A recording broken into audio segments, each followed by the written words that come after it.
वो विषय है परमेश्वर के वचन को महत्व क्यों। भजन संहिता 138:2 इस वचन का हमने मेन बेस लिया है और उसके साथ साथ दूसरा पत्रस उसका पहला अध्याय वचन 4 का बेस लिया है।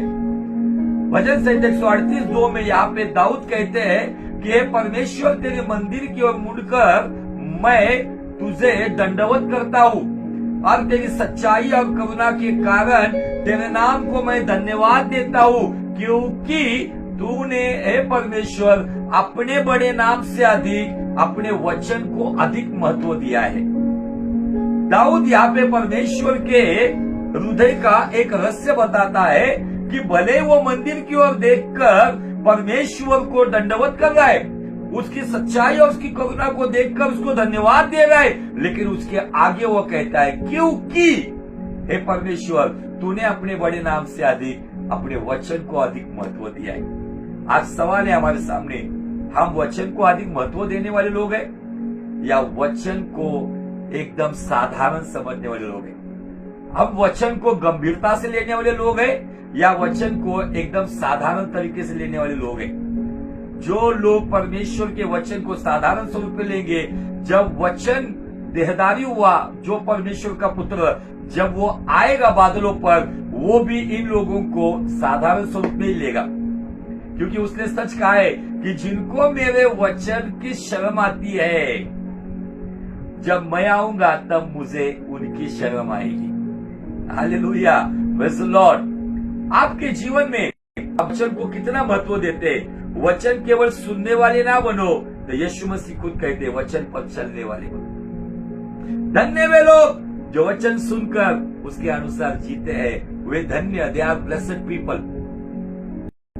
याकूब कहता है जो वचन केवल सुनकर चलता नहीं है वो अपने आप को फंसाने वाला है। आइए वो एक वचन पढ़कर क्योंकि हम आज जो हमारा मूल विषय है वहां पर मुड़ेंगे। क्या कहता है याकूब की पत्री और उसका पहला अध्याय और वचन 22-21 से पढ़ता हूं आपके लिए। इसलिए सारी मलिनता और बैर भाव की बढ़ती को दूर करके उस वचन को नम्रता से ग्रहण करो जो हृदय में बोया गया है, जो तुम्हारे प्राणों का उद्धार कर सकता है। वचन क्या करता है? हमारे प्राणों का, हमारे मन का उद्धार करता है, हमारे मन का नवीनीकरण करता है। वचन अगर मेरे मन में है, जैसे दाऊद कहते हैं भजन संहिता 119:11 में, हे खुदावन मैं तेरे खिलाफ पाप ना करूं, गुनाह ना करूं, इसलिए तेरे वचन को मैंने मेरे हृदय में महफूज रखा है। यही बात याकूब कहते हैं, परमेश्वर यीशु मसीह के भाई कहते हैं कि वो वचन जो तुम अपने जीवन में ग्रहण करोगे, वो वचन तुम्हारे प्राणों का उद्धार कर सकता है। आत्मा का उद्धार तो यीशु के लहू से होता है, प्राण का उद्धार वचन से, मतलब मन का उद्धार वचन से होता है। और शरीर का उद्धार जब वो बादलों पर आएगा, अगर हम उसके साथ ईमानदार है तो पहले पुनरुत्थान में उठा लिए जाएंगे महिमा के शरीर के साथ। वो है शरीर का उद्धार। मसीहत में 3 उद्धार है। आत्मा के उद्धार के लिए यीशु का बलिदान, प्राण के उद्धार के लिए उसका वचन, शरीर के उद्धार के लिए धर्मी जीवन जरूरी है। ये 3 क्षेत्र के उद्धार हमें दिखते हैं। बहुत सारे लोगों को ये वचन पता ही नहीं है। आगे 22 वचन क्या कहता है देखो, परंतु वचन पर चलने वाले बनो और केवल सुनने वाले ही नहीं जो अपने आप को धोखा देते हैं, क्योंकि जो कोई वचन का सुनने वाला है और उस पर चलने वाला न हो तो वो उस मनुष्य के समान है जो स्वाभाविक मुंह दर्पण में देखता है। हालेलुया। आपके जीवन में आप वचन केवल सुनने वाले बहुत सारे लोग हैं। मैं इसका सुनता हूँ, मैं फलाने का सुनता हूँ, अभी मैं इसका सुन रहा हूँ, उसका सुन रहा हूँ, बहुत जबरदस्त है, उनके बहुत सारे व्यूअर्स है, लाखों लोग उनको देख रहे, इंटरनेशनल लेवल पे उनको देखा जा रहा है, सुना जा रहा है। मुझे आपको बताना है, सुनने वालों, आप जब तक चलने वाले नहीं बनते, आपके प्राणों का उद्धार नहीं होगा। आपकी आत्मा का उद्धार हुआ है, उसके बाद वचन के अनुसार जीवन जीकर जब हमारा प्राणों का उद्धार होता है, ये प्राणों का उद्धार हमें धर्मी जीवन में बनाए रखता है। फिर हमें मौत मिले तो कब्रिस्तान से हमारे शरीर का उद्धार होगा, या हम जीवित है तो जीवित दशा में हमारे शरीर का उद्धार होगा। ये उद्धार हमारे जीवन में बहुत जरूरी है, लेकिन जब हमारी आत्मा का उद्धार होता है तो उसको बचाने के लिए प्राण का उद्धार मतलब मन का नवीनीकरण होना बहुत जरूरी है। हमने पिछले एपिसोड में एक वचन पे जोर दिया था, वो वचन था थिस्सलुनीकियों की दूसरी पत्री और उसके 3 अध्याय का एक वचन हमें यहाँ पे हमने जो अध्ययन किया था, जिसमें पौलुस थिस्सलुनीकियों की कलीसिया को कहता है, 2 थिस्सलुनीकियों 3 अध्याय वचन 1, अंत में भाइयों हमारे लिए प्रार्थना किया करो कि प्रभु का वचन ऐसा शीघ्र फैले और महिमा पाए। मेरा सवाल यह है, क्या आज आपके जीवन में प्रचार करने वाले प्रचारक, प्रचार सुनने वाले विश्वासियों, क्या आपके जीवन में वचन महिमा पाता है या वचन का मजाक उड़ाया जाता है? आपके जीवन में, आपके परिवार में, आपकी नौकरी में, आपके चाल चलन में, समाज में, स्कूल कॉलेज में, बिजनेस में, नौकरी में, सेवकाई में, व्यक्तिगत जीवन में, जहां कहीं पर भी आप हो, 2 थिस्सलुनीकियों 3:1 के अनुसार आपके जीवन में वचन महिमा पाता है या वचन को अपमान किया जाता है? वचन महिमा कब पाता है? जब मैं वचन के अनुसार किसी को बड़े हृदय से क्षमा करता हूँ, जब मैं वचन के अनुसार पवित्र जीवन जीता हूँ, जब मैं वचन के अनुसार योग्य ईमानदारी का काम करता हूँ, तो वचन महिमा पाता है। लेकिन वचन पता होने के बावजूद मैं अपवित्र जीवन जीता हूँ, व्यभिचार या गलत धारणाओं में, पोर्नोग्राफी में, गलत विचारों में जीवन जीता हूँ, तो मेरे जीवन से वचन का मैं अपमान करता हूँ। अगर मुझे पता है ईमानदारी से मेरा कामकाज करना है, लेकिन मैं बेईमानी करते हुए, किसी को ठगते हुए जीवन जीता हूँ, तो वचन का मैं खुलेआम तमाशा करता हूँ। मेरे और आपके जीवन में वचन महिमा पाता है या वचन का अपमान किया जाता है?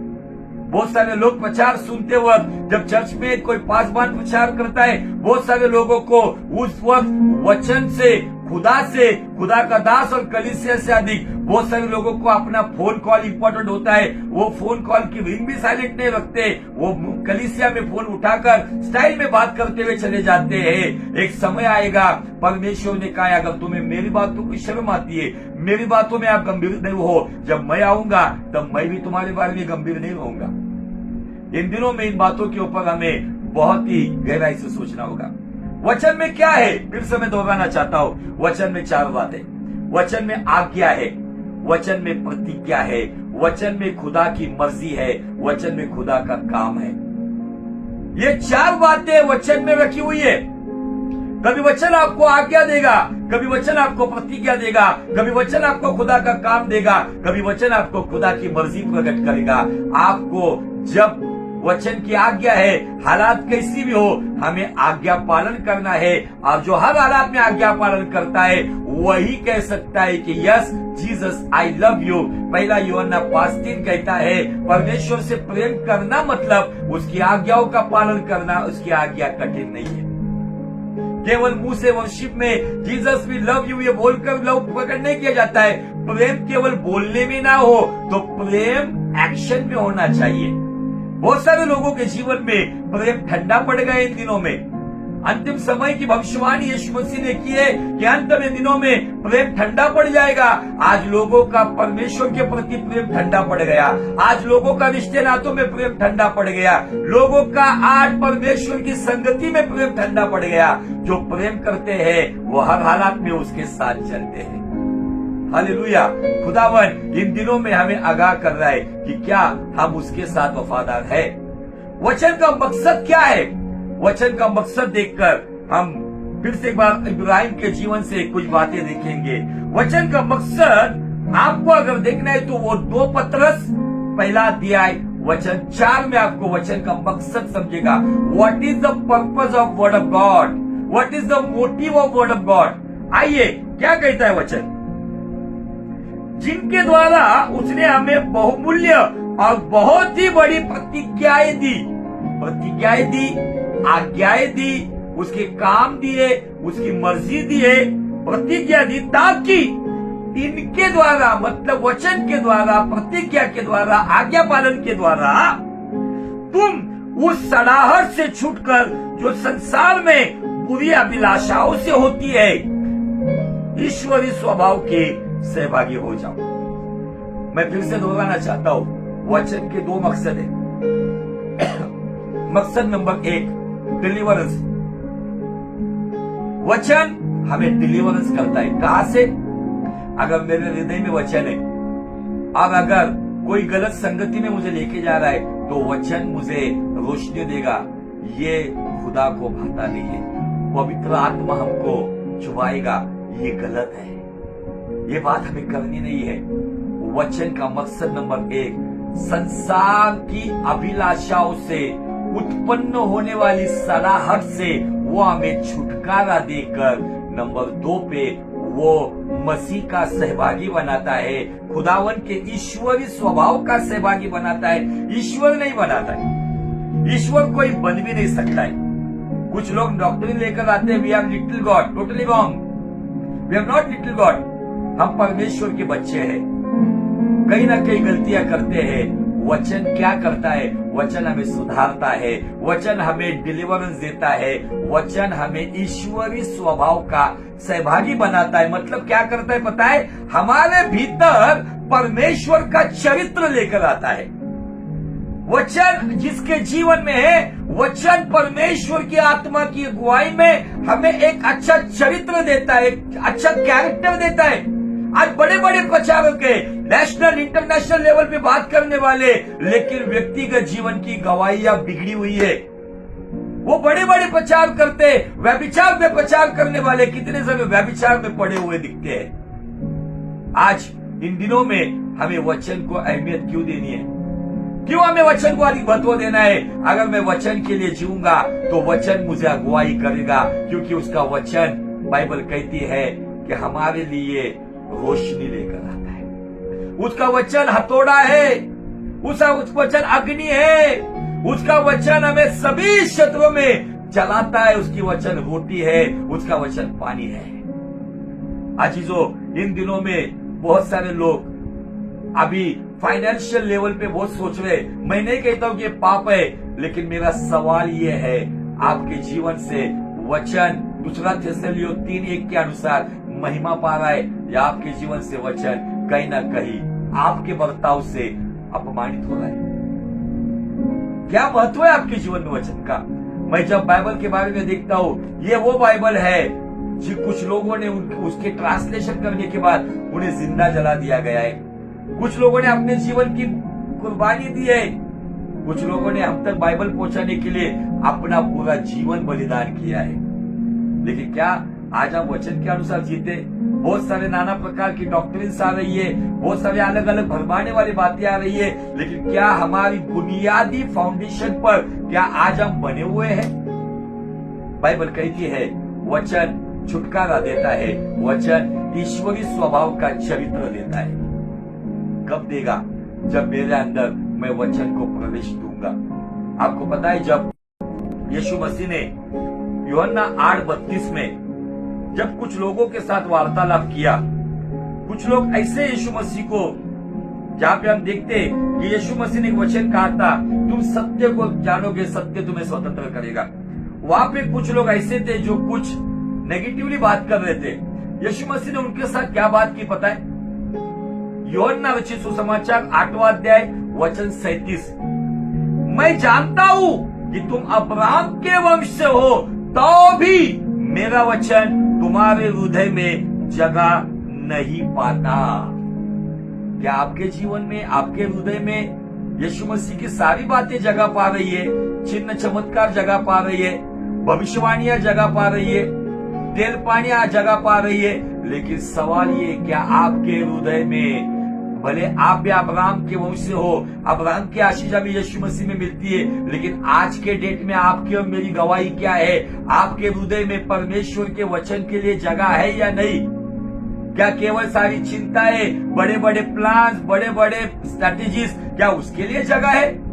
अगर आपके जीवन में उसके वचन के लिए दुनिया की सब बातों से अधिक अगर वचन को जगह मिलती है, तो मुझे आपको बताना है, जो वचन को महत्व देता है, खुदावन उसको महत्व देता है। लेकिन अगर वचन की जगह पर संसार की बातें, खुद की बातें, अपना ज्ञान, अपने सारी बातों का अगर महत्व है, लेकिन वचन को महत्व नहीं है, मुझे आपको बताना है, ये संसार आपको महत्व देगा। इस संसार में उद्धारकर्ता भेजकर इस सृष्टिकर्ता परमेश्वर के दिल में आपके लिए मेरे लिए जगह नहीं मिलेगी अगर हम वचन को महत्व नहीं देते। वचन कैरेक्टर को लेकर आता है और हमने देखा है वचन में आज्ञा, प्रतिज्ञा, खुदा का काम और खुदा की मर्जी है। और इन बातों से हम इब्राहिम के जीवन से देख रहे थे। इब्राहिम के जीवन में हमने देखा है कैसी परिस्थिति से वो गुजरा। 25 साल केवल वो आज्ञा पालन करता रहा, प्रतिज्ञाओं को लेके चलता रहा, खुदा का काम समझकर खुदा के पीछे चलता रहा, खुदा की मर्जी को अपने जीवन में निसंतान होने के बावजूद भी मुंह के बल गिर के उसके सामने नम्रता से जीवन जीता था। वही अब्राहम, उसके जीवन में उसने खुदावन का कैरेक्टर पाया, खुदावन का चरित्र पाया, खुदावन के चरित्र का सहभागी हुआ। कैसे हुआ? हमने पिछले एपिसोड में देखा कि परमेश्वर आके कहता है अब्राहम मेरे सम्मुख चल। 90 साल का होने के बावजूद भी परमेश्वर कहता है अब्राहम मेरे सम्मुख चल। 99 साल का होने के बाद भी मैं सर्वशक्तिमान परमेश्वर, I am L Shaddai God, मेरी उपस्थिति में चल और सिद्ध होता जा। 17 अध्याय 1 में उत्पत्ति की किताब में हमने देखा परमेश्वर ने उसे प्रतिज्ञा दी। क्या प्रतिज्ञा दी? प्रतिज्ञा यह थी कि निश्चय मैं तुझे तेरी संतान दूंगा। और हमने एक बहुत ही एक रहस्यमय बात देखी कि जब ये प्रतिज्ञा आई उस वक्त खुद इब्राहिम कहता है, आप पिछले एपिसोड में जाके देख सकते हो कि सारा 90 साल की है, वो कैसे पुत्र जनेगी। लेकिन जैसे ही हम देखते हैं कि उन बातों के बाद जब सदोम गमोर का नाश हुआ, उसके बाद इब्राहिम जब शूर नाम के जंगल में बेर्शेबा के पास आया और उसके बाद बाइबल कहती है कि वो अबीमेलेक के देश में आया। 20 अध्याय वचन 1 से आगे देखते हम, वहां पे अबीमेलेक 90 साल की बुढ़िया को उठा के लेके जाता है। गौर से सुनो मेरी बात, शायद कुछ लोग पिछले वक्त जुड़े नहीं थे, लेकिन ये बात को सुनो गौर से। प्रतिज्ञा का जब पालन करते ना तो हमारे जीवन में कुछ सुपरनैचुरल बदलाव होते। कुछ लोग केवल सुपरनैचुरल मीटिंग लेते लेकिन उसमें सुपरनैचुरल वर्ड नहीं होता है, ना सुपरनैचुरल काम होता है। केवल पुलपिट को पीटना, बड़ी बड़ी आवाज और लंबे लंबे प्रचार होते, बाकी कुछ नहीं। मैं किसी का न्याय नहीं कर रहा हूं, आपने अनुभव लिया है। सुपरनैचुरल काम कैसे हुआ? ये 20 अध्याय को अगर आप पढ़ोगे ना तो ये 20 अध्याय बहुत ही जबरदस्त है उत्पत्ति का। 90 साल की बुढ़िया को कोई उठा के लेके जा सकता है क्या? अब उस 90 साल की बुढ़िया के लिए इब्राहिम कहता है ये मेरी बीवी नहीं है, ये मेरी बहन है। वास्तविक रिलेशन में बहन नहीं थी, एक ही बाप के बेटे बच्चे थे। एक सौतेली माँ की वो बहन थी और सौतेली माँ का वो बेटा था। वो विषय अलग है, उस पर हम ज्यादा ध्यान नहीं देंगे।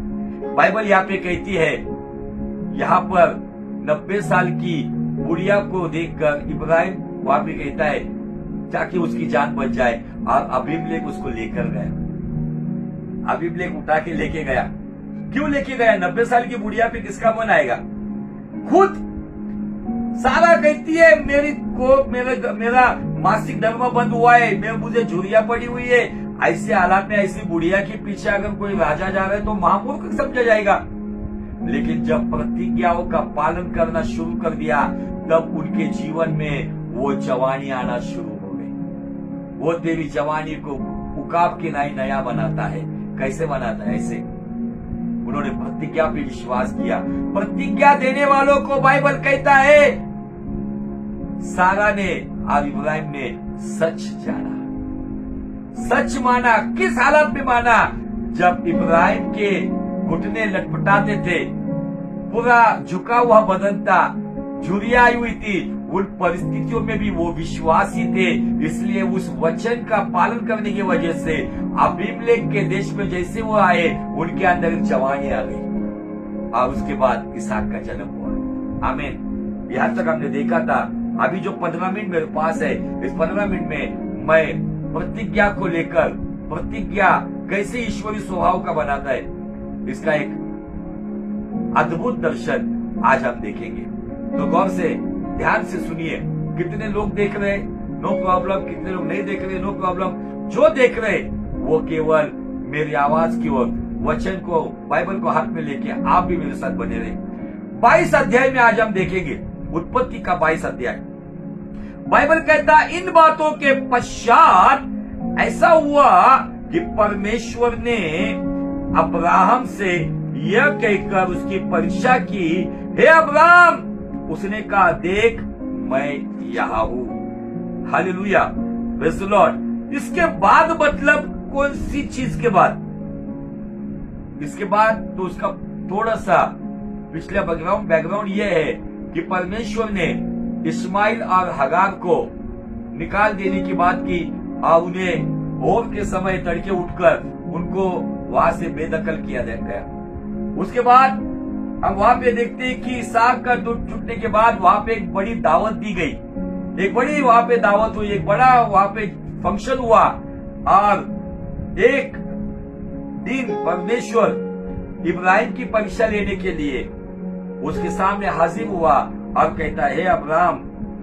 उसने कहा, देख मैं यहाँ हूं। इसके पहले अब्राहम ने कभी नहीं कहा देख मैं यहाँ हूं। क्यों कहा गया?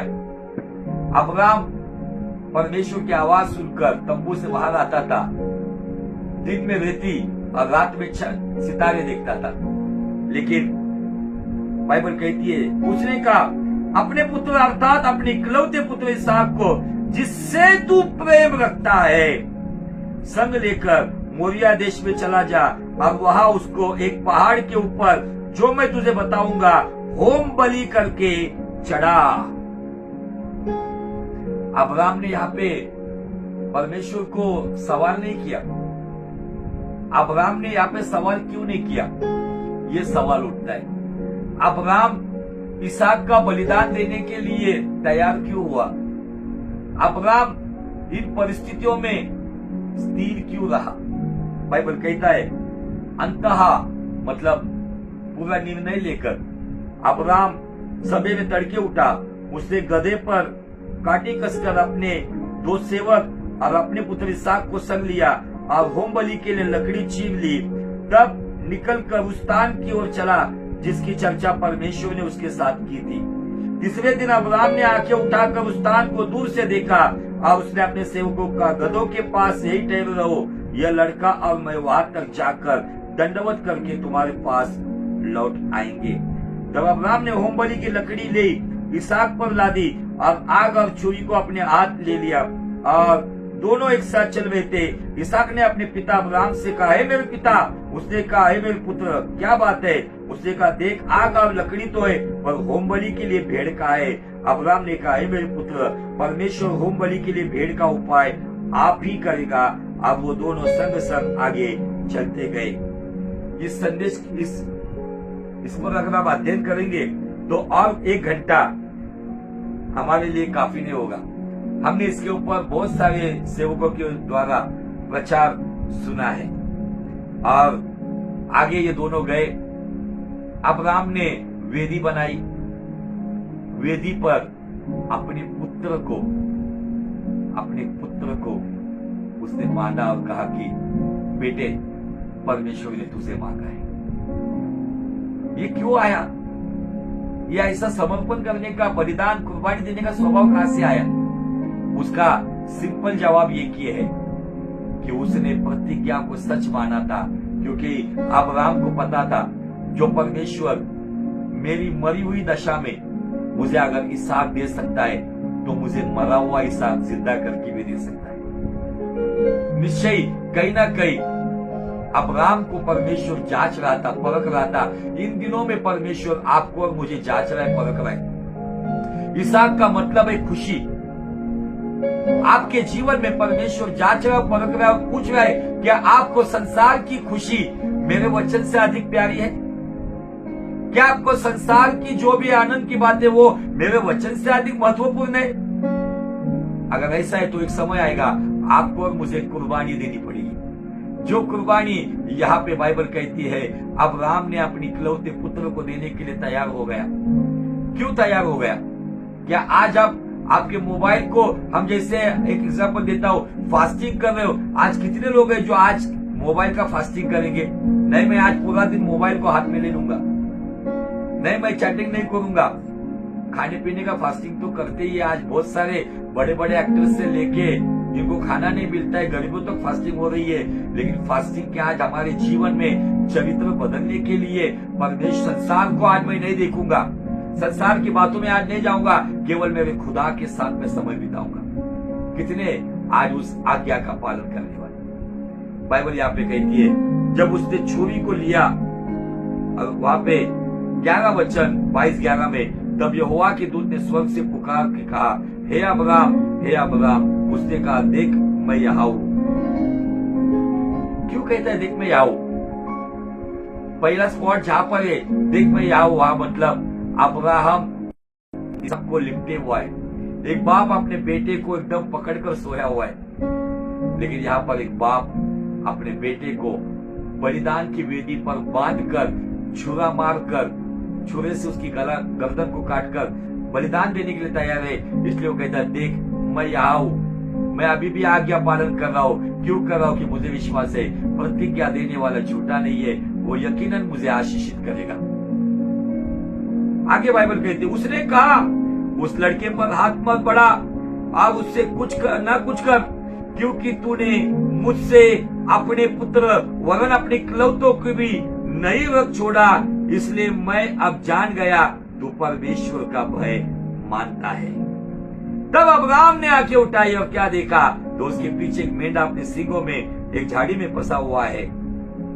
अंततः अब्राहम ने जाकर उस मेढे को लिया और अपने पुत्र के स्थान में होम बलि करके चढ़वाया। अब्राहम ने उस स्थान का नाम यहोवा यिरे रखा। उसके अनुसार आज तक भी कहा जाता है यहोवा के पहाड़ पर उपाय किया जाएगा। आमीन। क्या उपाय किया जाएगा? यहाँ पे आप कहेंगे अब्राहम प्रतिज्ञा के द्वारा ईश्वरीय स्वभाव का सहभागी कैसे हुआ, ईश्वरीय चरित्र का सहभागी कैसे हुआ? ये वो पहाड़ है, इस पहाड़ पर एक बाप अपने इकलौते पुत्र को बलिदान देने के लिए तैयार हो गया। हमें पुराने नियम में पिता परमेश्वर और पुत्र परमेश्वर का अनुभव यहाँ पे दिखता है। यहाँ पे अब्राहम के अंदर वो पिता परमेश्वर का चरित्र है और उसके साथ साथ इसहाक के अंदर पुत्र परमेश्वर यीशु मसीह का चरित्र है, जो अपनी बाप की मर्जी को पूरा करने के लिए हंसते हंसते सूली पे चढ़ा। वो मोरिया पहाड़ था, अब वो कलवरी की, वो गुलगुता नाम की वो टीले पे वो था, खोपड़ी नाम की टिकड़ी कहा जाता है, उस टीले पे था। प्रतिज्ञाओं पर विश्वास करते ना तब हमें संसार की अभिलाषा की सड़ाहट से छुटकारा मिलता है।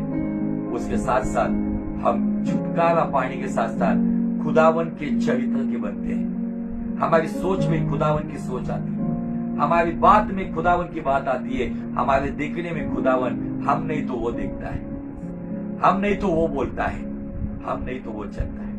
आइए इसका खुलासा हमें इब्रानी की पत्री उसका 11 अध्याय और वचन 12 में कुछ बातें आगे दिखती है, 17 में, इब्रानी 11:17। विश्वास ही से अब्राहम ने परखे जाने के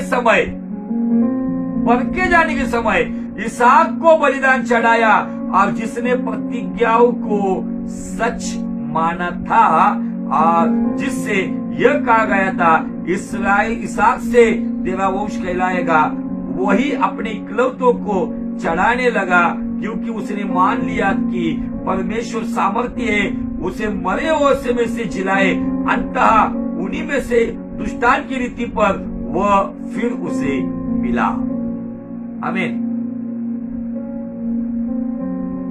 यहाँ पे बाप का चरित्र दिखता है, यहाँ पे पुत्र का चरित्र दिखता है। क्यों? पुत्र ने कहीं ना कहीं बाप से सुना होगा, परमेश्वर ने मुझे प्रतिज्ञा दी है कि इसहाक के वंश को ही मेरा वंश कहा जाएगा। ये बातें पुत्र जानता था। आज हमारे पुत्र परमेश्वर का वचन जानते, आज हमारे बच्चे परमेश्वर का वचन जानते। आज हमारे बच्चों को बॉलीवुड हॉलीवुड के हीरो हीरोइन के नाम पता है, लेकिन क्या हमारे बच्चों को बाइबल का दाऊद पता है, अबशालोम पता है, बाइबल की प्रतिज्ञाएं पता है? ये पता करके देने की जिम्मेदारी माँ बाप की है। इन दिनों में हम इन बातों पर गहराई से सोचना होगा, क्योंकि अगर हम हमारी आने वाली नस्ल को अगर वचन को महत्व देने के लिए अगर उनको हम तैयार नहीं करेंगे तो आने वाली एक ऐसी नस्ल निकलेगी कि जो वचन से अधिक संसार को महत्व देगी, जो सदोम गमोर का स्वभाव है। आज भी कितने सारे लोग आज उनको चर्च जाने से अच्छा मॉल जाना अच्छा लगता है। उनको अगर शॉपिंग को चलना है तो उसके अंदर आनंद उमड़ कर आता है, लेकिन अगर प्रार्थना में दुआ में जाना, कितने लोग आनंद से आते हैं। आज कहीं ना कहीं मसीहत में ये प्रेम ठंडा पड़ते जा रहा है। क्या मैं सच में मेरे जीवन में वचन को महत्व देने वाला हूं, या मेरे बर्ताव से मेरे विचार से वचन का अपमान करने वाला हूं? कौन हूं मैं, वचन का महिमा करने वाला या वचन का अपमान करने वाला? इब्राहिम ने हंसते हंसते अपने पुत्र को बलिदान क्यों चढ़ाया? क्योंकि उसने प्रतिज्ञा देने वाले को सच माना था। उसको पता है कि मेरी मरी हुई हालात से अगर एक पुत्र पैदा हो सकता है, ये पुत्र इस वेदी पे बलिदान भी हुआ। बाइबल कहता है दुष्टांत की रीति पर उसे इसहाक फिर से मिला। दुष्टांत की रीति मतलब उसके अंदर विश्वास में दुष्टांत था। वो विश्वास के दुष्टांत में ये देख चुका था कि मेरी मरी हुई दशा से बुढ़ापे में अगर इसहाक पैदा हो सकता है, इस वेदी पर अगर इसहाक खत्म भी होता है, तो मुझे परमेश्वर दुष्टांत के विश्वास के ऊपर मुझे मेरा इसहाक लौटा सकता है। कुर्बानी मांगता है परमेश्वर। मसीहत में हम क्या कुर्बानी देते हैं? कुछ लोग चर्च में बैठने के बावजूद भी उनके व्हाट्सएप फेसबुक बंद नहीं होते, उनका चैटिंग चर्च में भी चलता है। ऐसे लोगों के साथ एक दिन धोखा होगा। क्या धोखा होगा पता है? जब वो आएगा ना तो उनके बाजू वाला उठा लिया जाएगा, वो उसी जगह पर बैठ के चैटिंग करेंगे, और जब आसपास देखेंगे तो उन्हें पता चलेगा एक बड़ी भीड़ उठा ली गई। आपके साथ धोखा ना हो, इसलिए आज ही समझ जाओ, आज ही समझ जाओ और अपने जीवन में खुदा के वचन को मत भूलो। वचन को पढ़ो, वचन को अपनाओ, वचन को ग्रहण करो। अपने जीवन में भले प्रमोशन मिले या ना मिले, लेकिन ईमानदारी से चलो, क्योंकि वचन कहता है अपने सारे कामों में ईमानदार रहे। वचन कहता है संसार की नाई मत बन, अपने मन का नवीनीकरण कर। वचन कहता है मेरा शरीर पवित्र आत्मा का मंदिर है, इसलिए मैं इस आंखों से गलत नहीं देखूंगा, इस जुबान से गलत नहीं बोलूंगा, इन हाथों से कोई गलत नहीं करूंगा, मेरे जीवन में कोई गलत नहीं रहा हूं, कि मेरा शरीर उसका मंदिर है। ये वचन मुझे पता होना चाहिए। आज बहुत सारे लोग पाप में इसलिए गिर रहे क्योंकि वो वचन सुनने वाले, वचन पर चलने वाले नहीं है। इसलिए याकूब उसके पहले अध्याय 22 में कहता है कि वो अपने आप को धोखा दे रहे। वो कब व्यभिचार में पड़ जाते, वो कब लालच में पड़ जाते, वो कब गुनाहगारी में पड़ जाते, वो कब बेईमान बन जाते, उन्हें पता ही नहीं चलता। क्योंकि सुनने वाले तो बहुत है, लेकिन चलने वाले कम है। मैं कौन सी भीड़ में हूँ? सुनकर चलने वालों की भीड़ में हूँ या केवल सुनने वालों में हूँ? कुछ लोग कहते हैं मुझे ये पता है, वो पता है, मुझे ये हिस्ट्री पता है, वो हिस्ट्री पता है। ये कुछ काम में नहीं आएगा, ये केवल आपके बुद्धि को बढ़ाएगा। लेकिन एक सच्चा प्योर वचन, जीवन परिवर्तन करने वाला वचन अगर इस हृदय में जाएगा ना, तो बाइबल कहता है नीति वचन 4:30 में सबसे अधिक अपने हृदय की रक्षा कर, क्योंकि उसी के भीतर जीवन का मूल सोता है। अगर हृदय की रक्षा करना है तो उसके अंदर वचन का अग्नि होना चाहिए, वचन का उजाला होना चाहिए, वचन का हथौड़ा होना चाहिए, वचन की तलवार होनी चाहिए, वचन का सामर्थ होना चाहिए। क्या सच में मेरे जीवन में वचन को महत्व है? फिर से वही आता हूं भजन संहिता 138:2 में दाऊद कहते हैं तेरी मंदिर की ओर देखकर मैं दंडवत करता हूँ, तेरी करुणा और सच्चाई को देखकर मैं तेरे नाम को धन्यवाद देता हूँ, क्योंकि हे परमेश्वर तूने अपने बड़े नाम से अधिक अपने वचन को अधिक महत्व दिया है। इब्राहिम की जीवन से हम देख सकते हैं कि वो ईश्वरी स्वभाव का बन गया। कैसे बन गया? कैसे वो चरित्र आया? पिता का चरित्र में वहां पे इब्राहिम में दिखता है, पुत्र का चरित्र इसहाक में दिखता है, जो हंसते हंसते पिता की मर्जी के लिए कुर्बान हो गया। और हंसते हंसते पिता सारे संसार के लिए, जैसे 2021 साल पहले अपने पुत्र का बलिदान करने के लिए लोगों के हाथ में उसे सौंप दिया, वैसे ही इब्राहिम खुद अपने पुत्र का बलिदान करने के लिए तैयार हो गया। उसने कोई भी इस परख में कमी नहीं पड़ने दी। खुदावन करे 2 पत्रस 1:4 के अनुसार ईश्वरी स्वभाव का होने के लिए और संसार की उस पाप की सराहट से छूटने के लिए परमेश्वर के वचन ग्रहण करके उसके अनुसार चलने वाले आप बने, यही मैं प्रार्थना खुदावन से करूंगा। परमेश्वर आपको बहुत बहुत आशीष करे। May God bless you, may God bless you.